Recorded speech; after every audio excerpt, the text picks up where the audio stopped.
Queridos, eu desejo pregar hoje a palavra de Deus. Desejo que você seja instrumentalizado. Desejo falar mesmo de uma forma contundente, precisa a respeito de um determinado assunto. Eu quero nessa manhã falar sobre alta performance na batalha espiritual. Eu venho pensando sobre batalha espiritual, guerra espiritual há um tempo. E eu tenho pensado muito nesses últimos dias sobre o fato da nossa igreja ser uma igreja jovem ainda. E como uma igreja jovem, ela precisa ser orientada a respeito de certos assuntos. Daí que eu fiquei pensando durante longos dias sobre alguns equívocos que a gente tem experimentado e vivido como igreja. Equívocos que na maioria das vezes vêm através de modismos. Vez por outra, alguém pega um texto isolado da palavra de Deus e lança aquilo numa altura tremenda, e as pessoas estão ávidas, atrás de conhecimento, atrás de saber um pouco mais, e elas acabam, me permitam dizer, embarcando nessa. Algumas pessoas pegam versículos bíblicos de forma isolada e tornam eles verdadeiros mantras, orações, preces.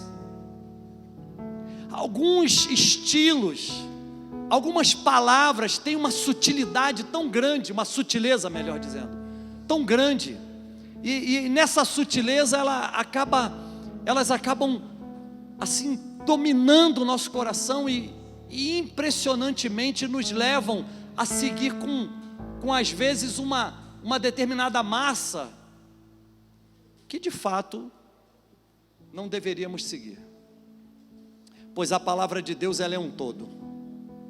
A palavra de Deus, ela não pode ser lançada por porções, por doses, porque senão nós vamos entrar num caminho da heresia. E é interessante que a gente compreenda que a própria palavra de Deus, ela interpreta a si mesmo. Daí que eu tenho estado preocupado. E eu orei essa semana e ontem no casamento que celebramos aqui, eu tive a oportunidade de conversar com 2 casais da igreja, e não sei por que cargas d'água eu mencionei uma experiência que tinha vivido com batalha espiritual. Então, eu separei um texto, apenas um versículo para conversar e compartilhar com vocês nessa manhã sobre alta performance em batalha espiritual, na batalha espiritual. E aí, eu separei um versículo que está lá em Efésios capítulo 6, que é uma carta escrita pelo apóstolo Paulo, a uma igreja que foi plantada por ele. Ele escreveu essa carta por volta do ano 60 ou 61 depois de Cristo. Éfeso era a capital da Ásia Menor na época, era um centro de adoração à deusa Diana, por isso nós vemos isso em capítulo 19 e 20 do livro de Atos dos Apóstolos, quando o apóstolo Paulo mostra para nós que ele próprio com os seus companheiros plantaram aquela igreja durante a sua segunda viagem missionária.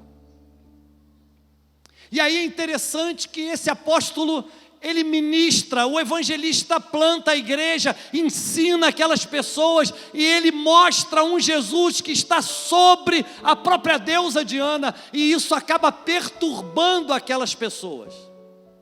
E um tal Demétrio, que era chefe de uma associação que fabricava nichos, estatuetas da deusa Diana, se sente muito atingido porque ele perdeu muito dinheiro naquilo. Os lucros haviam caído. E esse Demétrio tenta contra a vida de Paulo, mas o Senhor o protege, o Senhor o livra, o Senhor o guarda. E eu quero te dizer que quando nós enfrentamos uma batalha espiritual, é o Senhor quem nos guarda. É o Senhor quem preserva a nossa vida, é Ele quem nos garante vitória nas mais ferrenhas batalhas espirituais que possamos enfrentar. Então eu quero compartilhar esse texto de Efésios 6, a partir do verso 10. Você percebe, por exemplo, o apóstolo falando sobre a armadura de Deus. Mas eu quero compartilhar o versículo 18 do capítulo 6, quando ele mostra para nós o que de fato importa quando nós entramos numa batalha espiritual. O texto diz: orando em todo o tempo, com toda oração e súplica no Espírito, e vigiando nisto com toda perseverança e súplica por todos os santos. Olha só, a recomendação do apóstolo Paulo é que Deus já nos entregou uma armadura. Portanto, eu quero te dizer, essa armadura está em nós, ela nos é dada quando nós convertemos ao Senhor. Ela jamais é prejudicada, ela jamais é atingida, ela jamais é danificada. Portanto, nós não precisamos trocar de armadura, pois jamais ela é atingida, jamais ela envelhece. Uma vez que Deus nos dá uma armadura, é para sempre. É para sempre. E aí ele diz: orando em todo tempo, com toda oração e súplica. Primeira coisa, um crente em Jesus que enfrenta qualquer tipo de batalha espiritual deve orar sem cessar. Segunda coisa, nós devemos nos posicionar na batalha, no meio da batalha, para interceder, orar e suplicar pelos santos, ou seja, por aqueles que Deus levantou para ministrar e abençoar as nossas vidas. Tem se lembrado do seu discipulador nas suas orações? Tem se lembrado do seu líder de célula nas suas orações? Tem se lembrado dos seus pastores nas suas orações? Tem se lembrado de seus pais nas suas orações? Tem se lembrado de seus cônjuges nas suas orações? Se você está fazendo assim, você está no caminho certo. Então eu quero observar 3 coisas a respeito de alta performance na batalha espiritual. Primeiro, é necessário saber quem é o nosso Deus. Sabe, as pessoas hoje estão sem sentido na vida. Elas não sabem de fato quem é esse Deus. É necessário que seja esse Deus apresentado a essas pessoas. Mas é necessário que, para a gente apresentar esse Deus a essas pessoas, nós venhamos saber de fato quem Ele é. Você sabe quem é esse Deus? Você sabe quem é o seu Deus? Você conhece Ele? Você se relaciona com Ele? Você ouve a sua voz? Você fala com Ele? Paulo, escrevendo aos Romanos, ele nos deixa uma dica interessantíssima, no capítulo 8, versículos 31 a 33. Ele diz assim: que diremos, pois, a estas coisas? Se Deus é por nós, quem será contra nós? Se Deus é por nós, quem será contra nós? Então é necessário que, para a gente conhecer quem estará contra nós, é necessário que a gente saiba quem é esse Deus. Aquele que nem mesmo a seu próprio Filho poupou, antes o entregou por todos nós, como nos não dará também com Ele todas as coisas? Quem tentará acusação contra os escolhidos de Deus? É Deus quem os justifica. Todo filho amado de Deus é justificado por Jesus. O sangue vertido na cruz justificou a cada um de nós do pecado. E olha que nós não estávamos sem pecado. A Bíblia diz, Romanos 3, 23, todos pecaram e destituídos estão da glória de Deus. Romanos 6, 23 diz, o salário do pecado é a morte. Mas o que é que Paulo complementa o versículo? Ele diz, mas o dom gratuito de Deus é a vida eterna em Cristo Jesus, o nosso Senhor. Aleluia!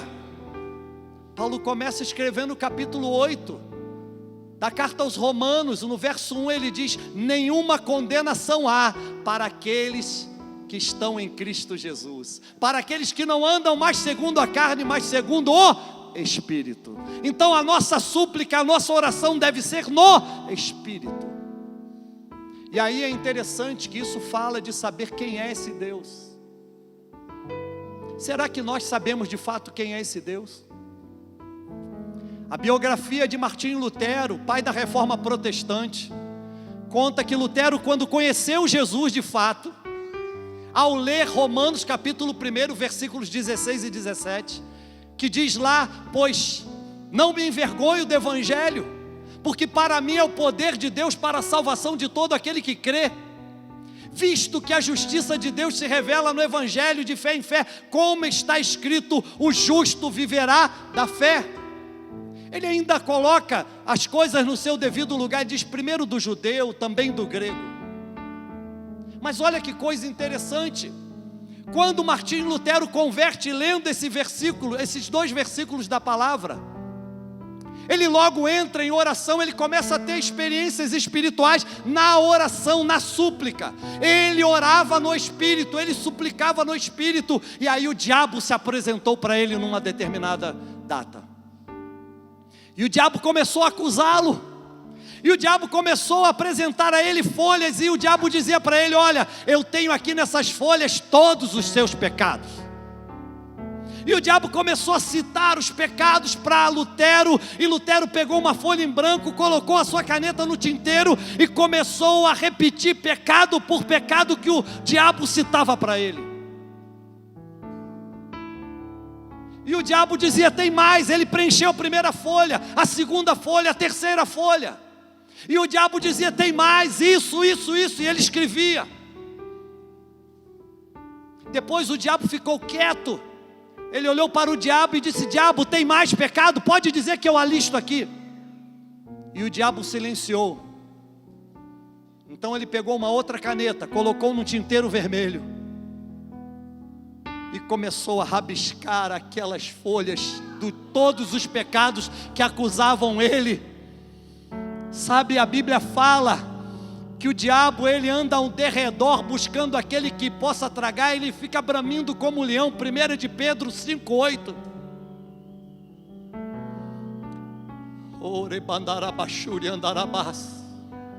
Sabe, mas Deus está falando comigo aqui, que Ele não vai continuar acusando os escolhidos de Deus. E assim como Lutero fez, eu e você devemos fazer. Ele pegou a sua caneta, colocou na tinta vermelha e começou a escrever naquelas folhas: em meio aos pecados, o sangue de Jesus me purifica de todo pecado, aleluia. 1 de João 1:7, se andarmos na luz, como Ele na luz está, temos comunhão uns com os outros, e o sangue de seu Filho Jesus nos purifica de todo pecado. 1 de João 2:1, filhinhos, tenho dito isso a vocês para que não pequeis, mas se alguém entre vocês pecar, temos um advogado junto ao Pai, Jesus o justo. Você pode aplaudir a Ele. Deus nesse dia decidiu bradar nesta terra, trazendo libertação. Eu creio que você não vai sair daqui da mesma maneira como você entrou. Eu creio. João 8,36, se o Filho vos libertar, verdadeiramente sereis livres. E nessa hora Deus manda eu te dizer: filho, filha, não há mais nada que te aprisione. O pecado não tem domínio sobre você, porque você não está vivendo mais debaixo da lei, mas sim da graça bendita e salvadora de Jesus. Aleluia. É necessário saber quem é Deus. É necessário saber quem é o nosso Deus. Segundo, é necessário saber que Jesus já desfez completamente toda a obra do diabo. É necessário entender e saber que Jesus, quando morreu na cruz do Calvário, Ele desfez as obras do diabo na nossa vida. 1 de João, capítulo 3, versículos. Brenda, pode projetar, por favor? Projete, por favor, de 8 a 12, para a gente entender bem isso aqui. Isso aqui João escreve a uma igreja muito amada por ele. E ele diz assim: quem comete o pecado é do diabo, porque o diabo peca desde o princípio. Para isto o Filho de Deus se manifestou, para desfazer as obras do diabo. Agora olha só, qualquer que é nascido de Deus não peca, porque a sua semente permanece nele, a semente de Deus, e não pode pecar porque é nascido de Deus, é nascido de novo, é nova criatura. Nisto são manifestos os filhos de Deus e os filhos do diabo. Qualquer que não pratica a justiça e não ama seu irmão não é de Deus, porque esta é a mensagem que ouvistes desde o princípio, que nos amemos uns aos outros, não como Caim, que era do maligno e matou a seu irmão. E por que causa o matou? Porque as suas obras eram más e as de seu irmão justas. Então, se Jesus veio para desfazer as obras do diabo, nossas obras precisam manifestar a justiça de Deus.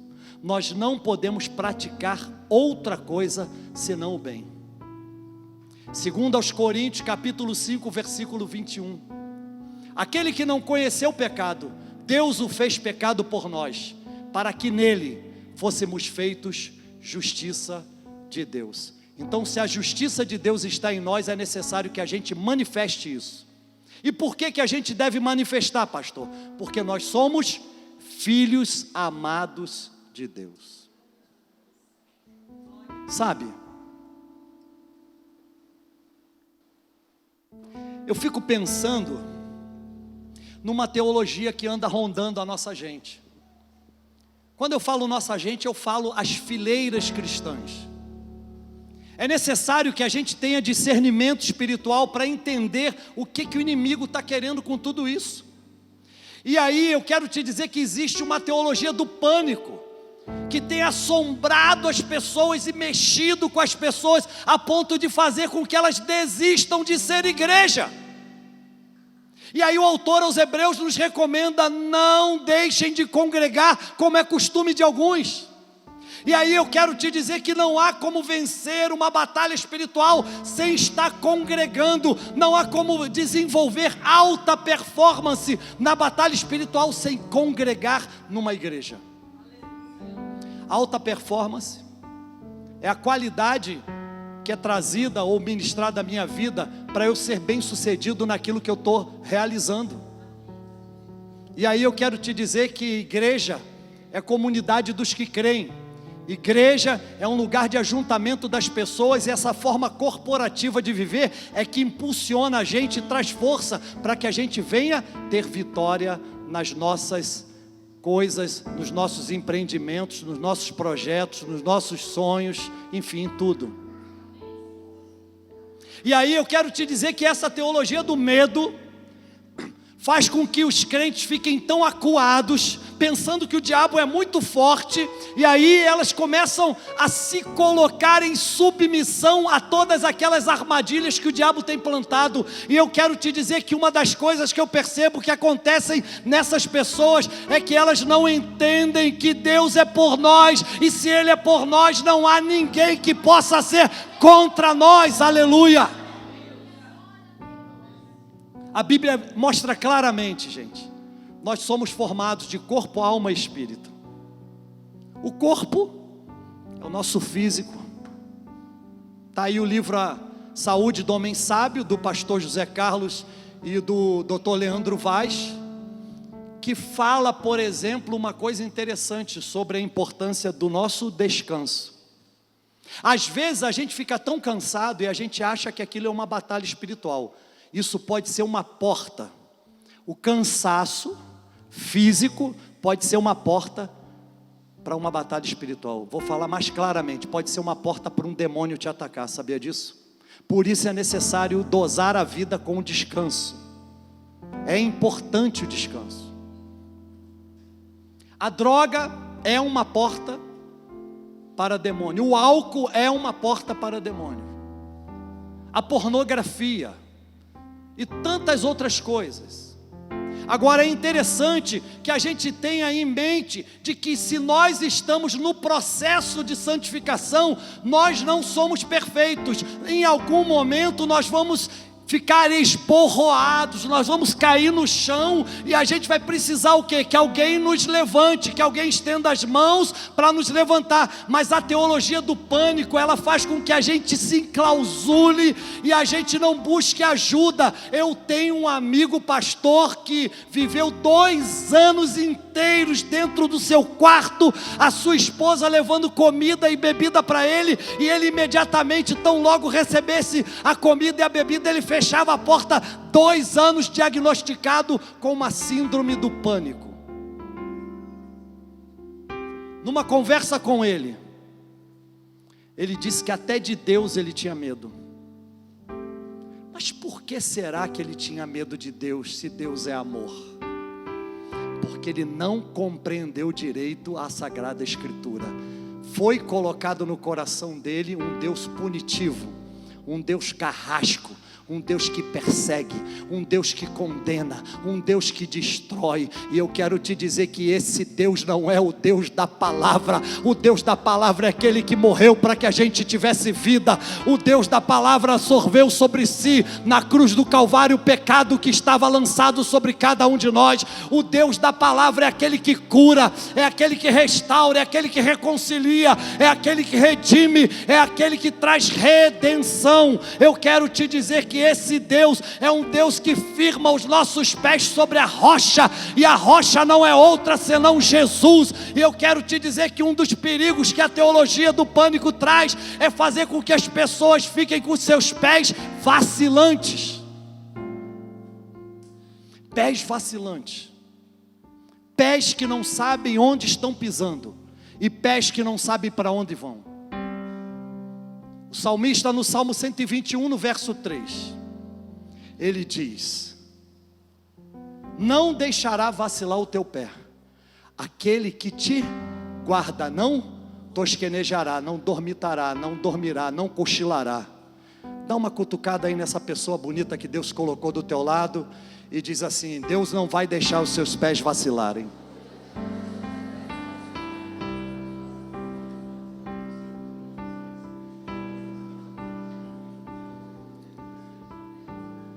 Sabe, há um só caminho para nós. Não há 2 caminhos, 3, 4, é um só caminho. E a gente tem que andar nessa senda, caminhar nessa estrada. E os nossos pés não podem vacilar. Segunda coisa, corações duvidosos. A teologia do pânico põe dúvida no coração das pessoas se Deus é ou não capaz de guardá-las, protegê-las, mantê-las em segurança.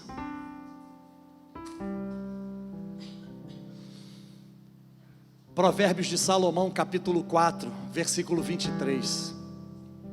Sobretudo, o que você deve guardar, guarda o teu coração, porque dele procedem as fontes da vida. Sabe, se o nosso coração está guardado em Deus, escondido em Deus, protegido por Deus, blindado por Deus, não há nenhuma variação de dúvida de que ainda que a gente esteja enfrentando um momento difícil aqui e agora, ali na frente a glória do Eterno vai se manifestar. Sabe, o coração duvidoso é desesperadamente corrupto. Quem o conhecerá? Provérbios 14, 12 diz assim: Há caminhos que parecem direito ao homem, mas o seu fim são os caminhos da morte. Então é necessário que a gente entenda que se os nossos pés vacilarem, o nosso coração estiver duvidoso, a gente vai andar por um caminho que não é o caminho que Deus traçou para cada um de nós. E aí o grande perigo, sabe o que é? É que agora nós estamos atingidos na perna, nem eu e você, por favor, nem eu e você estamos atingidos assim, nós estamos posicionados, ok? Mas aqueles que não têm essa consciência estão atingidos na perna, ok? Pés vacilantes, qualquer coisa desvia. Outra coisa, coração duvidoso, não guardou o coração, não blindou, não protegeu, esperou mais dos homens do que de Deus, aí se desesperançou e se decepcionou. Isso é um perigo. E aí o que acontece? O coração está duvidoso, a perna vacilante, o coração duvidoso, a mente perturbada. Se a perna estiver vacilante, o coração duvidoso, a mente vai estar perturbada. O apóstolo Paulo escreve aos Coríntios, 1 Coríntios capítulo 2, versículos 15 e 16, ele diz assim: mas todo aquele, porque o homem espiritual discerne bem todas as coisas. 1 Coríntios 2, 15 e 16. O homem espiritual discerne bem todas as coisas, e por ninguém, escute bem, por ninguém é discernido, ou seja, ele não fica confuso nunca. Confusão é na mente, é o pensamento, é a obstrução da livre graça de Deus operando na mente humana. E aí o que acontece?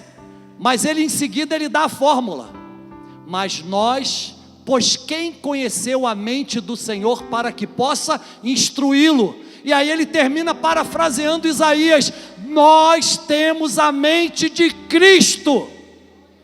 Então é o seguinte: quando eu desenvolvo na minha vida uma vida cristã de temor ao Senhor, de amor ao Senhor, sabendo que Ele já me colocou em liberdade, e ainda que eu enfrente uma batalha espiritual, o que vai acontecer? Os meus pés estão firmados, o meu coração não tem dúvida, e a minha mente está sarada para a glória de Jesus.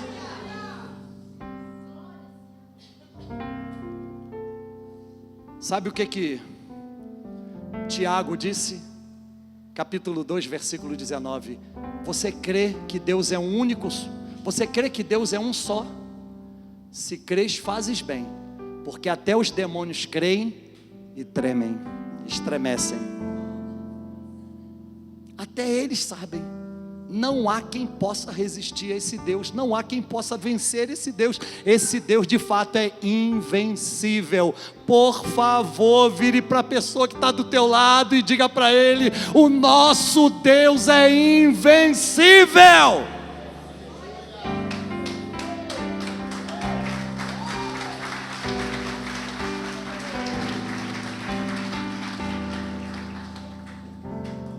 Eu quero contar um caos aqui. Quando eu estava recém-casado com a pastora Kelly, a gente orou a Deus e a gente pediu ao Senhor que os meus filhos do primeiro casamento, Lucas e Jair, viessem morar com a gente.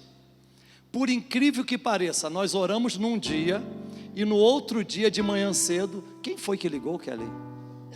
Lucas ligou, não foi? Dizendo o quê? Que queria morar com a gente.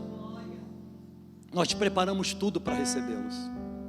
E a Kelly, ela devotadamente e apaixonadamente sentava com os meninos para ensinar a eles a palavra de Deus. Todo dia ela chegava cansada do escritório e sentava com os meninos e ensinava a palavra de Deus. Um dia o Jair chegou para a Kelly e falou: tia Kelly, um homem de roupa preta, chapéu preto, está aparecendo para mim. E ele fica ali, eu tenho muito medo dele. Graças a Deus ninguém do coro tem chapéu preto. Está todo mundo de preto, menos com chapéu preto. Mas olha só, o Jair, ele via aquele personagem. E ele chegou para Kelly e disse: tia Kelly, aquele homem aparece para mim e eu tenho medo dele, ele me assusta, ele me põe pavor e medo. E aí a Kelly disse para ele: Jair, olha, quando ele aparecer para você, usa o nome de Jesus com autoridade, diga para ele: o sangue de Jesus tem poder. E aí então ele disse: mas será que funciona? E aí a Kelly disse para ele: olha, quando ele aparecer, usa o nome de Jesus. E aí uma hora o Jair chamou a Kelly e disse: tia Kelly, não é que funciona? Tia Kelly, ele apareceu e eu disse: o sangue de Jesus tem poder, e ele sumiu. De lá para cá o Jair nunca mais teve esse tipo de visão. O Senhor o libertou. Agora olha só, em seguida eu estava no escritório de um amigo meu, e eu comecei a sentir uma dor lombar aqui atrás, e essa dor andava e corria para frente, e essa dor foi se expandindo, aumentando, e eu comecei a entrar numa crise com muitas dores. Esse amigo me pegou, me levou para um hospital, e aí me deram um remédio analgésico na veia, me liberaram para casa, mas imediatamente disseram para mim: você está com cálculo renal. Eu não tinha condição financeira de fazer um procedimento que seria necessário, que não era naquela época feito na rede pública. E aí então eu comecei a sentir dores e mais dores, e aí um médico receitou um determinado remédio, era Profenid, era uma injeção que me aplicavam, e aquele, eu não sei se aquilo é anti-inflamatório, analgésico, o que é a composição daquilo, mas a dor passava por cerca de 20 minutos. Logo depois a dor vinha, parece que pior, mais intensa, e eu gemia, e eu chorava, e eu tinha lá uma forma de gemer, que a Kelly uma vez virou para mim e falou assim, já passavam alguns dias, e ela virou para mim e falou: Márcio, muda o disco por favor, que eu já não aguento mais você gemendo. E aí uma prima dela, falando com ela, essa prima dela mora na Alemanha, e essa prima é uma mulher de Deus, e ela disse: Kelly, eu acho que tem um espírito de morte nesse apartamento onde vocês moram. Gente, mas o apartamento era tão bacana, tão bom, era um apartamento vazado de um lado ao outro, era num bairro chamado Rio Comprido, eu não sei quantos aqui conhecem, que era o início da Tijuca. Ele era tão bonito que ele era cercado de montanha, com todas as favelas imagináveis possíveis, e a noite naquele lugar ficava mais iluminada, porque era uma guerra de uma favela contra outra, e aí eles lançavam balas traçantes, que o céu ficava todo vermelhinho, bonito demais. A Kelly orava para que a minha sogra nunca jamais pisasse lá, porque se a minha sogra pisasse lá e visse aquilo, ia tirar a gente imediatamente de lá. E ela orou tanto, e oração de mulher funciona, viu? Porque ela orou tanto que no dia que a minha sogra esteve lá, nenhuma bala foi lançada. Mas é interessante que eu comecei a sentir dores terríveis, estava em casa e tomava aquele remédio, aquela injeção, e durava mais ou menos, o efeito da dor passava durante 20 minutos, daí a pouco vinha mais intensa, e ela conversando com essa prima dela, que é uma mulher de Deus, ela disse: tem um espírito de morte aí, nesse apartamento. E a gente procurou a proprietária do apartamento, e a gente conversou com ela, e ela disse: meus pais morreram dentro desse apartamento. E aí a Kelly, ela tomada num assalto assim, de fé, de autoridade espiritual, eu deitado na cama, eu confesso a vocês, eu cheguei a pensar assim: Senhor, me leva logo, porque a dor era terrível. E aí o que acontece? E aí ela pegou o Lucas e Jair, começaram a marchar dentro de casa, pegou o óleo ungido, começou a aspergir nos umbrais, na janela, no chão, era óleo para tudo que é lado, e ela dizia: olha, diabo, você tem que sair daqui, o sangue de Jesus está aqui, você não pode ficar aqui e tal. E eu escutava eles marchando de um lado para o outro, às vezes eu até ia, mas depois a dor vinha forte, eu voltava para a cama, e num dado momento eu deitado, olhei para o canto assim, em cima na parede, e eu vi um ser. Era um bichinho parecido com aquele Capitão Caverna de um desenho muito antigo que tinha. É tão antigo que vocês nem sabem. E aí interessante que eu vi aquele bichinho com um misto de homem da caverna e um macaco, e aí eu olhei para ele assim, e eu na minha mente disse: o sangue de Jesus tem poder, sai daqui. E aquilo fez, puff, virou uma fumaça e sumiu. Não demorou muito, eu expeli 22 pequenos cálculos, sem nenhum tipo de sangramento, e fiquei bom. Sabe, nós vamos enfrentar batalhas espirituais, porém, o Senhor, em todas elas, nos garantirá vitória. Então, terceiro ponto para a alta performance na batalha espiritual é o Espírito Santo. É saber que o Espírito Santo nos garante alta performance em meio a uma batalha espiritual. Então, eu quero pedir que projete 1 de João 3:24.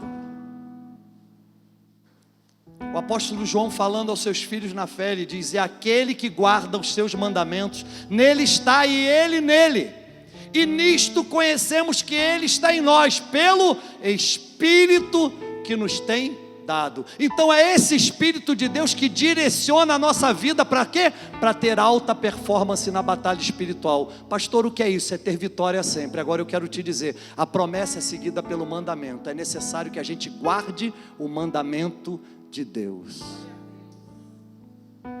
Alcançar a promessa acontece quando nós guardamos o mandamento de Deus. E guardar o mandamento de Deus é dizer para Deus: eu te amo, Senhor.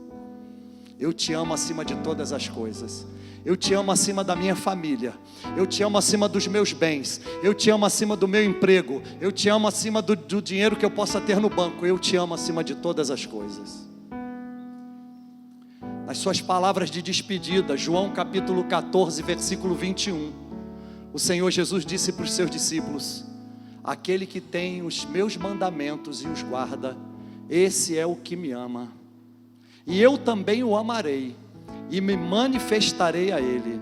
Olha que coisa interessante, ele diz: e ele será amado por meu Pai, e eu o amarei e me manifestarei a ele. Então é importante guardar os mandamentos de Deus dentro de nós. Eu quero te dizer que é muito simples. É muito simples, é mais simples do que quaisquer outras coisas que possam tentar te introduzir na sua vida espiritual. Guardar os mandamentos de Deus é fundamental para ter o quê? Vitória diante de uma batalha, saúde espiritual. E aí eu quero te dizer que o grande lance da vida cristã é o quê? Guardar o mandamento. Já parou para pensar que quando o mandamento de Deus está dentro de nós, ainda que o tempo passe, ainda que a gente enfrente todos os tipos de lutas dessa vida, ainda assim nós vamos obter vitória? Então, eu quero compartilhar com você um pouquinho, para a gente encerrar, sobre a experiência de um homem de Deus da Bíblia Sagrada. Seu nome era Josafá. Ele era filho de um grande rei de Judá, na época do reino dividido, Israel reino norte, Judá reino sul. Israel teve reis que pecaram contra o Senhor, fizeram aquilo que era mal diante dos olhos do Senhor. Mas Judá, de alguma forma, Deus preservou por amor ao trono de Davi. Deus preservou Judá com alguns reis que eram tementes ao Senhor, e a Bíblia diz: eles fizeram o que era bom diante dos olhos do Senhor. E Asa, pai de Josafá, foi um homem que restaurou muitas coisas e amou o Senhor sobre todas as coisas. E aí o seu filho Josafá reina no lugar dele. Segundo o livro de Crônicas, capítulo 20, do verso 1 até o 30. Josafá foi obtendo vitórias, mas a Bíblia diz aqui que depois disso, ajuntou-se uma grande multidão composta pelos amonitas, moabitas e os da montanha de Seir, e sitiaram Judá, e acamparam diante da cidade do Senhor, e quiseram invadir Judá. E olha que coisa interessante, algumas pessoas vieram até o rei e disseram: rei, olha, tem uma grande multidão, um exército tremendo que veio lá do outro lado do mar da Síria, e eles estão acampados diante de ti, e eles vão invadir Judá a qualquer momento, eles vão dominar. Ei, você já esteve vivendo isso em algum momento de batalha espiritual?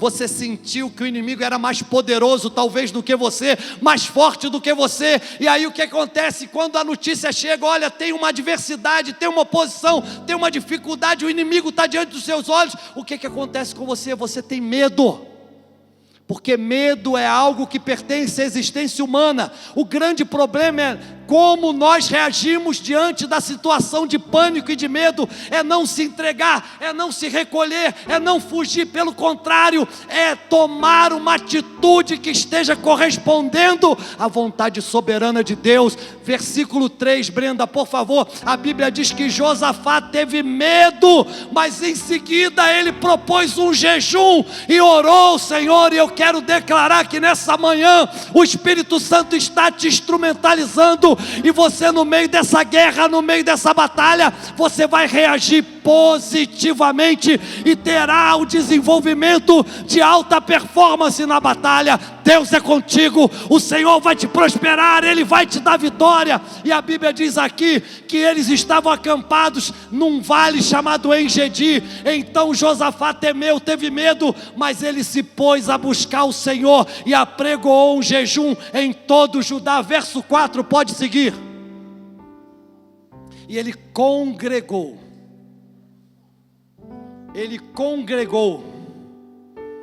Judá, ele ajuntou Judá, todo o povo. Para quê, gente? Para pedir socorro ao Senhor.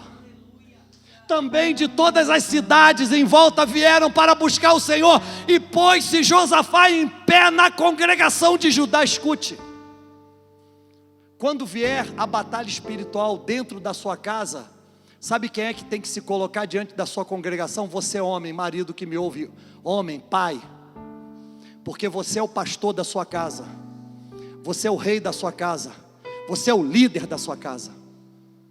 Então se ponha de pé quando a batalha chegar.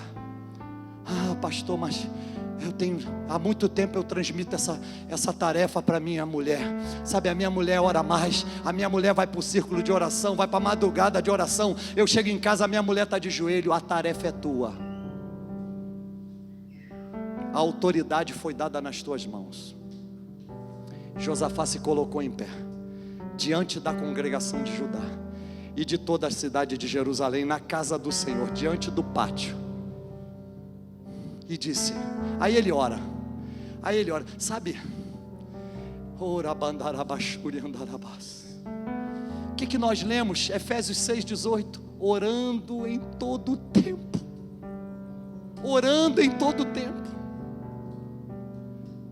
com toda oração e súplica no Espírito, intercedendo por todos os santos. Josafá fez essa oração, gente, lá pelas tantas, no meio da guerra. Eu imagino como é que estava o coração do rei. O Espírito do Senhor se apodera de um profeta chamado Jaziel, filho de Zacarias, que estava no meio da congregação.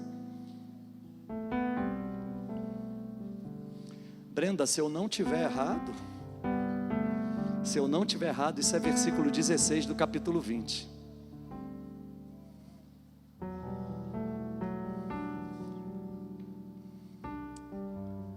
Vamos voltar um pouquinho, Brenda, 14. Pronto. Então veio o Espírito do Senhor no meio da congregação, no meio do povo. Coisa mais linda isso, gente. Oh, Jesus maravilhoso.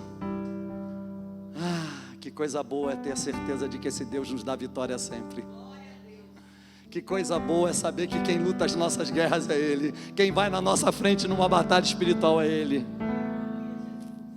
E sabe de uma coisa mais linda? A alta performance na batalha espiritual, elas vêm por estratégias que Deus dá ao seu povo através do seu Espírito Santo. Então veio o Espírito do Senhor no meio da congregação sobre Jaziel, filho de Zacarias, filho de Benaia, filho de... é uma genealogia. Filho de Matanias, levita dos filhos de Asaf. Olha só, eram adoradores, levitas. E ele disse, o profeta se levantou, gente. Sabe o que a igreja está precisando hoje? A igreja está precisando de profeta, gente. Tem muito blá blá blá, tem muito comichão no ouvido, muito modismo, muito nhenhenhê, muito mimimi.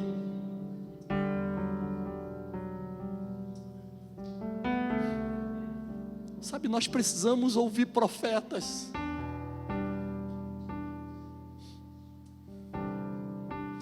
Esse profeta levantado por Deus disse: dai ouvidos todo Judá e vós, moradores de Jerusalém, e tu, ó rei Josafá, assim o Senhor vos diz, não temais. Deus está falando com a gente. Não temais, nem vos assusteis por causa dessa grande multidão, pois a peleja não é vossa, mas de... Não vou deixar você repetir mais forte. Mas de... Esse Deus merece um aplauso. Aplauda Ele. É Ele. Tudo é por Ele. Tudo é para Ele.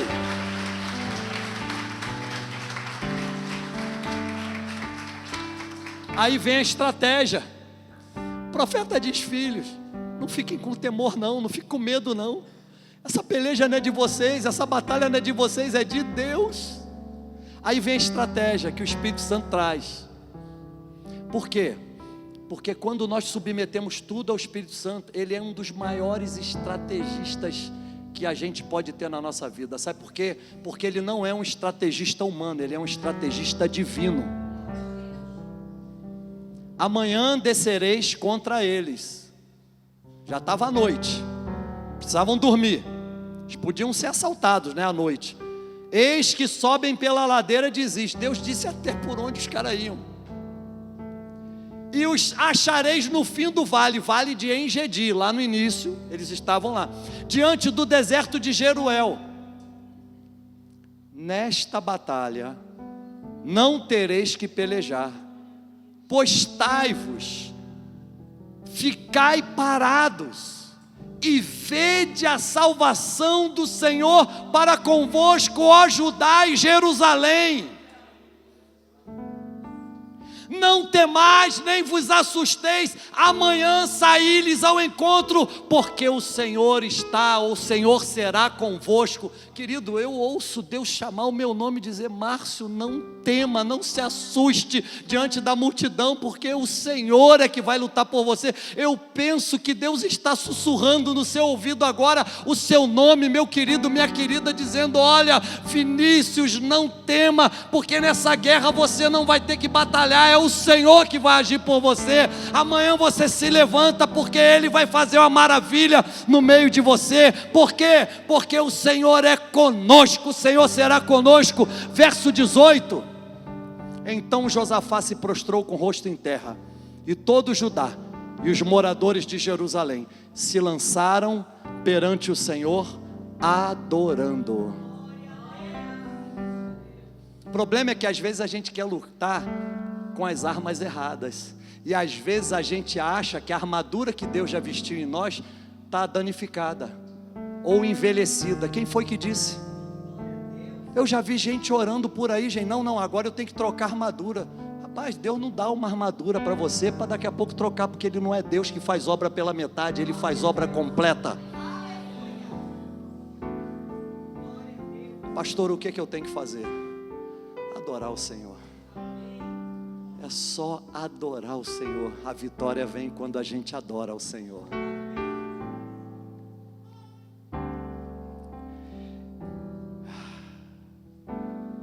Está ficando bom. Vamos seguir um pouquinho. Levantaram-se os levitas dos filhos dos coatitas e dos filhos dos coratitas para louvarem ao Senhor Deus de Israel com voz muito alta. Quanto mais você adora, mais a vitória é potente, mais poder há. E pela manhã cedo se levantaram e saíram ao deserto de Tecoa, e ao saírem Josafá pôs-se em pé e disse: ouve-me, ó Judá. Escute, olha que declaração profética do rei diante de todo o povo. Ouve-me, ó Judá, e vós moradores de Jerusalém, crede no Senhor vosso Deus e estareis o quê? Seguros, salvos. E crede nos seus profetas e prosperareis. E aí segue. Quando eles chegaram lá, todo o exército inimigo estava dizimado, corpo para tudo que é lado. E aí, depois dessa batalha tremenda, Deus deu tranquilidade para Josafá e todo o reino de Judá. Eu quero te dizer, você talvez esteja enfrentando uma batalha espiritual. Deus vai fazer com que você seja bem sucedido, com que você tenha alta performance. É Ele que vai garantir. Pastor, eu estou realmente me identificando com uma mensagem como essa. Eu estou no meio de uma guerra espiritual. O que eu tenho que fazer? É muito simples: descansar nele, confiar nele. Pastor, e o que vai acontecer? Sabe o que vai acontecer? A guerra vai cessar. 2 Crônicas, capítulo 20, versículos 28, 29 e 30, por favor.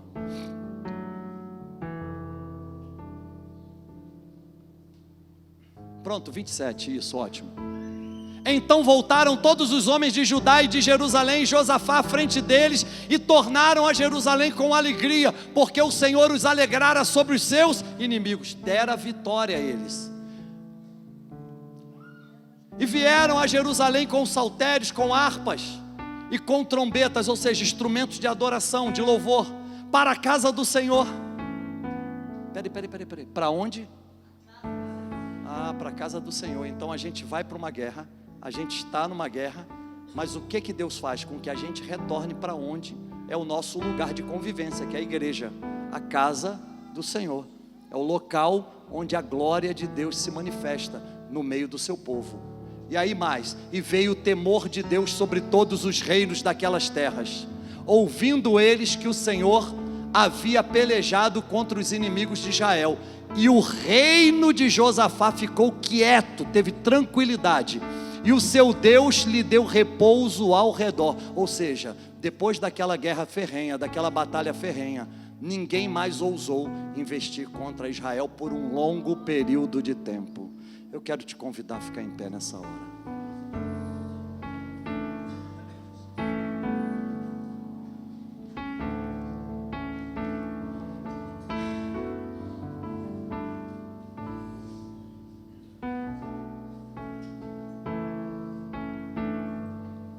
Alta performance na batalha espiritual. Primeiro, tem que saber quem é o nosso Deus.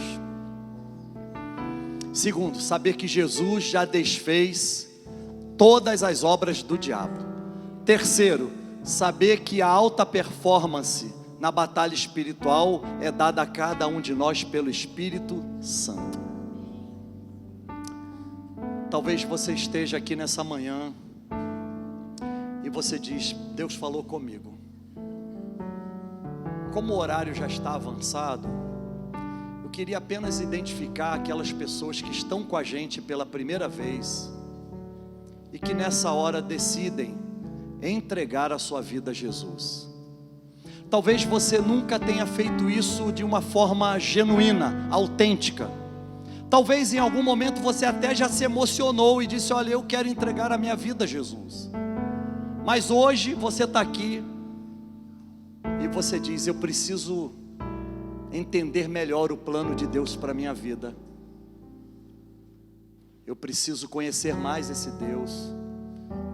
Eu quero te dizer que só há uma maneira disso acontecer: é se entregando, sem reservas aos cuidados dEle. A sua vida continuará sendo vivida por você. Você continuará enfrentando problemas, lutas, dificuldades, batalhas espirituais. Porém, o Senhor será contigo em todos os momentos que você vier enfrentar. Alguém que agora quer entregar a sua vida a Jesus, levante a mão, por favor. Alguém que quer entregar a sua vida a Jesus? Alguém? Alguém que hoje decide: eu vou entregar a minha vida a Jesus. Alguém? Nós vamos orar então. Nós vamos pedir ao Senhor que nós saiamos da igreja, da casa do Senhor, instrumentalizados, para enfrentarmos todas as batalhas espirituais com alta performance. Vamos orar. Obrigado, Deus. Louvado e engrandecido seja o teu nome para sempre. Obrigado por tua palavra que não volta vazia. Obrigado pelo teu Espírito Santo que nos conduz em triunfo, em alta performance diante de todas as batalhas espirituais. Obrigado, Senhor, porque os nossos pés estão firmados na rocha que é Jesus. Obrigado porque o nosso coração está guardado em Ti. Obrigado porque nós temos a mente de Cristo. E Pai, pés na rocha, coração guardado e mente de Cristo é sinal de vitória do Senhor na nossa vida. Por isso, Deus, nós louvamos o Teu nome e Te agradecemos e Te damos toda a honra, toda a glória e todo o louvor. Muito obrigado, pois assim nós oramos em nome do Senhor Jesus. Amém.